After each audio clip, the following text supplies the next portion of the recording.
Good morning and welcome to our Thursday morning slot, our thought for today, a reflection for the weary heart.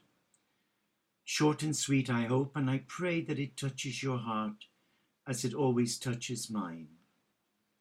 So let us just be still for a moment as we come into the presence of God and give thanks. Give thanks for all that we have received from the hand of a loving God. For example, our life, a new day. But some may be struggling in pain. So let us bless that pain and let us give it to Christ. Relax now. And our theme for this morning comes from the wonderful book Meditations Now by the Reverend Leslie Brandt. And our theme, leadership and servanthood. And he draws our attention to Matthew's Gospel in the New Testament Christian Bible, chapter 20, verses 17 to 34, but he homes in on verse 22. Are you able to drink the cup that I am to drink? Whoever would be great among you must be your servant, said Jesus. In the eyes of the world, leadership is usually associated with power and prominence and is often sought by very egocentric people. This was possibly the feeling of the mother who naturally and proudly wished for it on behalf of her sons. She didn't understand, nor do many of us, that the kingdom of God is to be served and promulgated by those who serve others, and that its leaders are those who become the servants of all. It is certainly true in respect to those who are chosen and gifted to assume positions of leadership in the family of God. Their greatness or effectiveness is determined by the quality of their servanthood. As Jesus had been our servant, even to the point of dying on our behalf, so we are made to be his servants, and we carry out that servanthood by serving our brothers and sisters in the human family. Jesus is not calling us to positions of leadership. He is sending us forth to be servants and to regard such servanthood as more important than our very lives. To carry out that service without concern for consequences and even less concern for accolades or accommodations. It is those who lovingly serve in this manner who, even without official appointment or recognition, become the real leaders of the kingdom of God. And there's a lovely prayer at the end.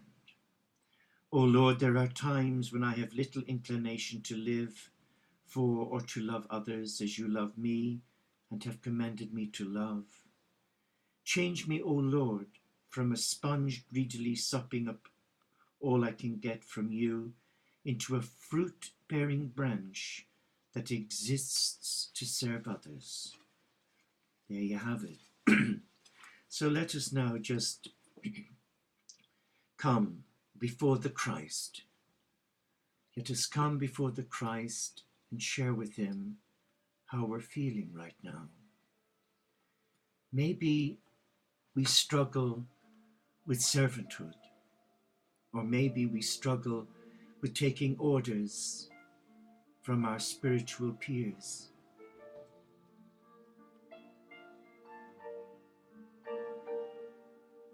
So we now invite the Christ to come and join us. And he comes. He sits next to us. But what you notice are the marks on his hands and on his feet. And they unsettle you.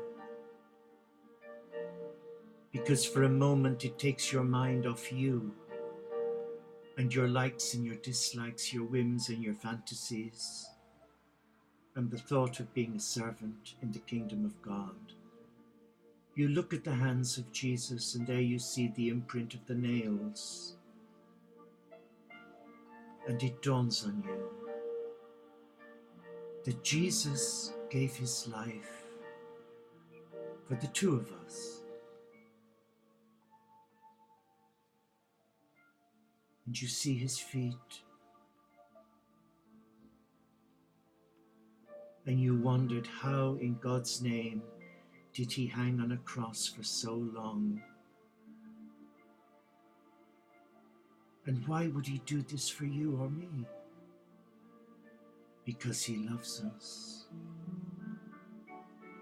So now he's knocking on your heart, and he's inviting you to do the ordinary things extraordinarily well, like the little Therese of Lisieux, like Francis of Assisi, our 12th century mystic father.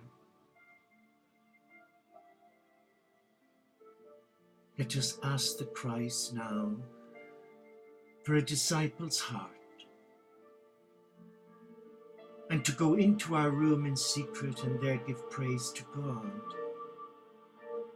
rather than stand on a parapet and lord it over the children of God, as many have done down through the centuries in their positions of power, where many popes and cardinals, and maybe some to this day, lord it over the children of God.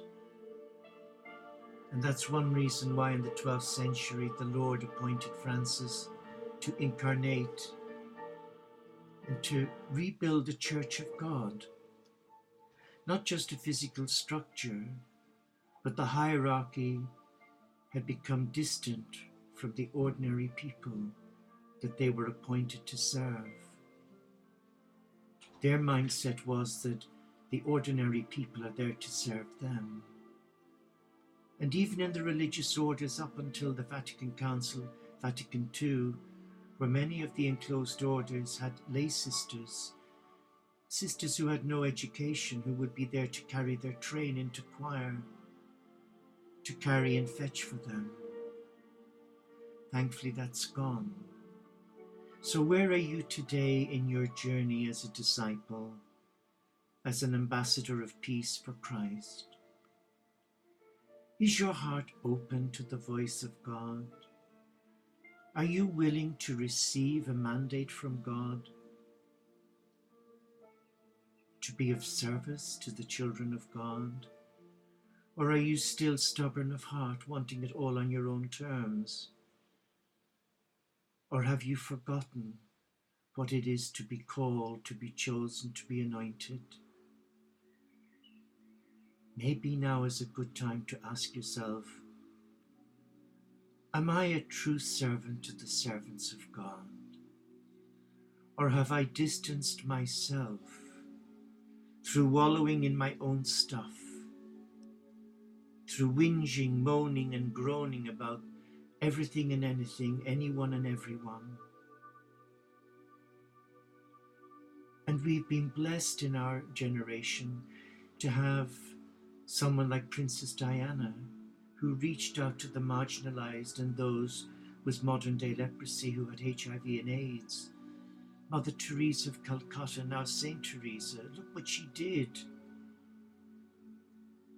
She converted the hardest of hearts, like Malcolm Muggeridge, an out-and-out atheist who refused to believe in God till he met Teresa of Calcutta, when he seen her in action with the dying on the streets of Calcutta. We are so blessed to have such wonderful role models, and even today the Lord raises up a mighty army of those who are willing to embrace servanthood and to be of joy, to be a people of joy in what they do for God in each other. I wish you a peaceful day. Till we meet again around this table tomorrow morning, may God bless you and keep you well and safe. And if I can help you in any way, email me at Brother Sean, SEAN, at btinternet.com. Shalom.